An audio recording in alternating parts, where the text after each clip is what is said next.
আজি এনেদৰে শাৰী আপুনি প্ৰথমবাৰ যোৰহাটত ভোটদান কৰিলে যোৰহাটৰ স্থায়ী বাসিন্দা আপুনি যোৰহাটৰ সৈতে মোৰ 15 বছৰ বয়সৰ পৰা মই ইয়াতেই থাকোঁ, কিন্তু মই স্থায়ী বাসিন্দা নাছিলোঁ। এতিয়া বাসিন্দা যদিও স্থায়ী বাসিন্দা নাছিলোঁ, এতিয়া স্থায়ী বাসিন্দা DC ৰোডত ঘৰ, ভোটাৰ তালিকাত নাম অন্তৰ্ভুক্ত হৈছে। গতিকে প্ৰথমবাৰৰ কাৰণে সুৰক্ষিত বিকশিত অসমৰ বাবে যোৰহাট সমষ্টিত ভোট প্ৰদান কৰিছোঁ। ৰাইজৰ প্ৰতি কি আপোনাৰ বতৰ ধুনীয়া, বতৰ খুব ধুনীয়া আৰু ৰাইজ ওলাই আহিছে, বিশেষকৈ নতুন প্ৰজন্মৰ পৰা জ্যেষ্ঠজনলৈকে ওলাই আহিছে। আৰু যোৰহাটতো গোটেই যোৰহাট লোকসভাতে ভোটৰ দানৰ হাৰ এবাৰ বৃদ্ধি পাইছে বুলি আমাক ৰাতিপুৱাৰ পৰা জনাইছে। আৰু ৰাইজ ওলাই আহিব, কাৰণ সকলোৱে এখন সুৰক্ষিত অসম বিচাৰে, বিকশিত অসম বিচাৰে। গতিকে গণতান্ত্ৰিক এই অধিকাৰ সাব্যস্ত কৰিবলৈ প্ৰতিগৰাকী নাগৰিক ওলাই আহক, সেইটোৱে আজিৰ তাৰিখত আহ্বান।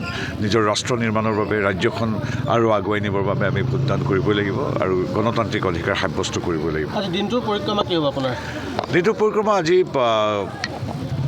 এই যিখিনি কাম আছে সাংগঠনিক কাম, তেতিয়া প্ৰচাৰটো নাই, তথাপি যোগাযোগ ইত্যাদি, লগ বন্ধুৰ সৈতে কথা পতা, দলীয় সতীৰ্থৰ সৈতে কথা পতা, কি চলি আছে নিৰীক্ষণ কৰা, দূৰৰ পৰাই নিয়মৰ মাজত থাকি, তাৰপিছত আৰু আজি যাবগৈ লাগিব পুনৰ 4 তাৰিখৰ বিজয় উৎসৱত অংশগ্ৰহণ কৰিম। কেনেকুৱা হ'ব নিৰ্বাচনৰ ফলাফল?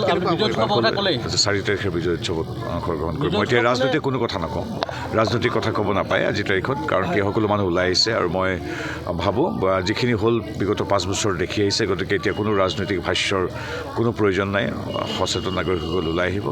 আমিও আশা কৰিছোঁ ৰাইজৰ আশীৰ্বাদ আমি লাভ কৰিম, ঈশ্বৰৰ আশীৰ্বাদ লাভ কৰিম, ঈশ্বৰৰূপী ৰাইজৰ আশীৰ্বাদ লাভ কৰিম। আপুনি কৈছে 4 তাৰিখে বিজয় উৎসৱত ভাগ ল'ব, মানে বিজয় উৎসৱ হ'ব?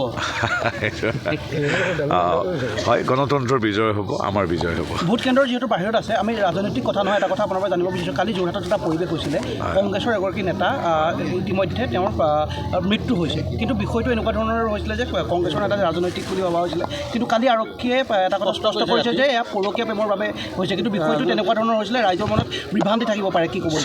যিকোনো মৃত্যুৱে বেদনাদায়ক।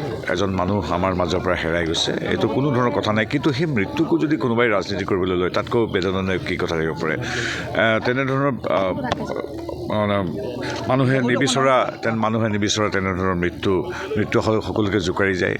মৃত্যুততো কোনো AGP কংগ্ৰেছ BJP বুলি নাই, তাত ৰাজনীতি কৰিব নাপায়। এতিয়া কোনে ৰাজনীতি কৰিছে ক'ব নাপায়। নিজৰ যদি সদস্যজনৰ মৃত্যুক লৈ যদি ৰাজনীতি কৰে, তাতকৈ দুখৰ কথা কিবা থাকিব পাৰে নেকি? গতিকে আমি সকলোকে আহ্বান জনাইছোঁ তেখেতৰ আত্মাৰ সদ্গতিৰ বাবে প্ৰাৰ্থনা কৰিবৰ বাবে, আৰু কংগ্ৰেছী সেই সন্মানীয় কংগ্ৰেছী সদস্যগৰাকীৰ আত্মাই সদ্গতি পাওক তাৰ প্ৰাৰ্থনা কৰিছোঁ। আৰু মৃত্যুৰ পিছৰ যি ৰহস্য সেই ফাদিল হওক। কিন্তু মই এটাই কথা কৈছোঁ কংগ্ৰেছক, যে মৃত্যুক লৈ অন্ততঃ নিজৰ সদস্যজনৰ মৃত্যুক লৈ ৰাজনীতি কৰিব নাপায়।